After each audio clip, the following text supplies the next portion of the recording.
కులగణన ఎస్సీ వర్గీకరణపై అసెంబ్లీలో తెలంగాణ సీఎం రేవంత్ రెడ్డి ప్రకటన చేశారు. కులగణన సర్వే నివేదికను ఆయన సభలో ప్రవేశపెట్టి మాట్లాడారు.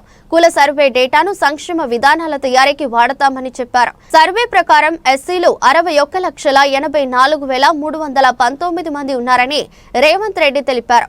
వారి శాతం 17.43గా ఉందని చెప్పారు. బీసీల జనాభా 46.25% ఉన్నారని తెలిపారు. ముస్లిం మైనారిటీ బీసీలు సహా మొత్తం బీసీల సంఖ్య 56.33% ఉన్నారని వివరించారు. ముస్లిం మైనారిటీల బీసీల జనాభా 10.08% ఉందని అన్నారు. ఎస్టీల జనాభా 10.45% ఉందని, తెలంగాణలో మొత్తం ఓసీల జనాభా 15.79% అని వివరించారు.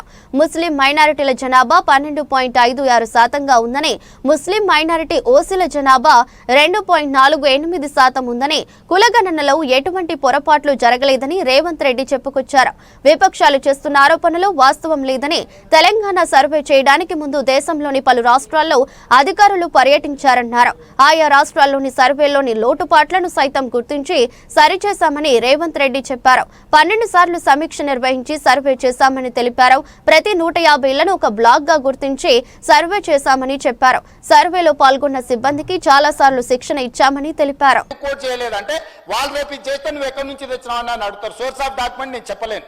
ఇప్పుడు 9.5 సంవత్సరాలు మంత్రిగా పనిచేసిన ఆయన ఎవరో మంత్రి గారు చెప్పినందుకు ఇప్పుడు ఇది అఫీషియల్ గా నేను మాట్లాడుతున్నా అధ్యక్ష. ఇది ఎక్కడ పబ్లిక్ డొమైన్ లో అధికారిక వెబ్సైట్లలో లేదు. కేవలం ఆ కుటుంబం వాళ్ళ ట్రెజరీలో పెట్టుకొని ఎన్నికలు వచ్చినప్పుడు ఈ వివరాలను వాడుకొని వాళ్ళు రాజకీయం చేసిరు. మేము అట్లా చేయడం లేదు. అక్బరుద్దీన్ ఓవైసీ గారు ఏదైతే ఈ నివేదికను అడిగినరో, నివేదిక 4 వాల్యూల రూపంలో ఉంది. 3 వాల్యూమ్స్ ప్రక్రియ విధానము చేపట్టింది, డీటెయిల్స్ ఉన్నాయి. 4వ వాల్యూమ్లో మాత్రం ఇండివిజువల్ వివరాలు ఉన్నాయి అధ్యక్ష. ఇండివిజువల్ వివరాలు ప్రజలకు ఇవ్వడానికి వీలు లేదు. ప్రభుత్వానికి ఆ వ్యక్తికి మధ్యలో ఉన్న సమాచారము ప్రభుత్వం కాబట్టి ప్రభుత్వం మీద నమ్మకంతో ఇచ్చారు. ప్రభుత్వం కస్టోడియన్. ప్రభుత్వం cannot disclose every document, every detail to every individual. So దయచేసి అక్బరుద్దీన్ ఓవైసీ గారిని అర్థం చేసుకోమని నేను అడుగుతున్నా. ఇండివిజువల్ డేటా కాకుండా మీకు ఏం కావాలన్నా మొత్తం ఇస్తాం. కంపెల్ చేసి టోటల్గా రిపోర్ట్ ఇస్తాం. మీకు ఇంకేమైనా అనుమానాలు ఉంటే కూడా నివృత్తి చేస్తాం. దయచేసి బీసీల జనాభా పెరిగింది మా సర్వేలో, మైనారిటీల జనాభా పెరిగింది మా సర్వేలో. మేం పక్కా సమాచారాన్ని సేకరించినాము. 2011 తర్వాత జనాభా లెక్కలు జరగలేదు.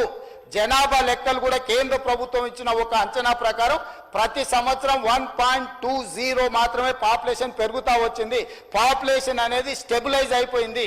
చచ్చిపోయేటోళ్లకు పుట్టేటోళ్లకు ఉన్న గ్యాప్ లిమిటెడ్ ఉంది. Only 1.2% only the population is increasing year by year.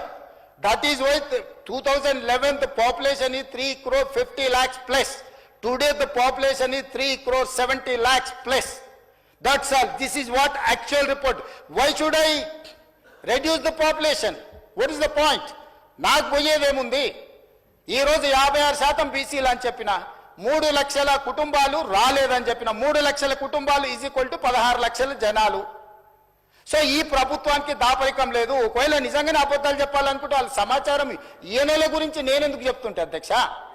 మీరు ఈరోజు మాట్లాడుతున్న మొత్తం నేను ప్లే చేసిన డాక్యుమెంట్తోనే మాట్లాడుతున్నారు. దయచేసి ప్రాసెస్ను మీరు తప్పు పట్టకండి. ప్రభుత్వ చిత్తశుద్ధిని తప్పు పట్టకండి. ప్రభుత్వం ప్రాసెస్ని పర్ఫెక్ట్గా చేసింది. ప్రభుత్వానికి చిత్తశుద్ధి ఉంది. దీన్ని ముందుకు వెళ్ళేటప్పుడు ఆ బలహీన వర్గాలకు ఎట్లు ఉపయోగిద్దాము, ఇంకా పకడ్బందీగా ఎట్లా అమలు చేద్దాము, రేపు జరగబోయే జనాభా లెక్కలలో దేశం మొత్తము బలహీన వర్గాల లెక్కలు ఎట్లా తీద్దాము, దానికి మీరు సూచన చేయండి, సలహాలు ఇవ్వండి, సహాయం చేయండి. మీరు అందరూ అండగా నిలబడితే తెలంగాణ ముఖ్యమంత్రిగా కేంద్ర ప్రభుత్వంతో నేను కొట్లాడతా. వెళ్ళి రాహుల్ గాంధీ గారికి చెప్తా, పార్లమెంట్లో నిలదీయండి, తెలంగాణ చేసింది దేశమంతా ఇట్లా చేయమని చెప్పుండ్రని. అంతే తప్ప మిత్రుడు పాల శంకర్ గారికి నేను సూచన చేస్తున్నా, అబద్ధాల సంఘం చెప్పే అపోహల బాటలు పడకు మిత్రమా. ఇక్కడ ముఖ్యమంత్రి ఉన్నాడు, ఎప్పుడు కావాలన్నా అప్పుడు కలుస్తా నేను. మీకు ఏం కావాలన్నా మీకు అనుమానాలు ఉంటే నివృత్తి చేస్తా.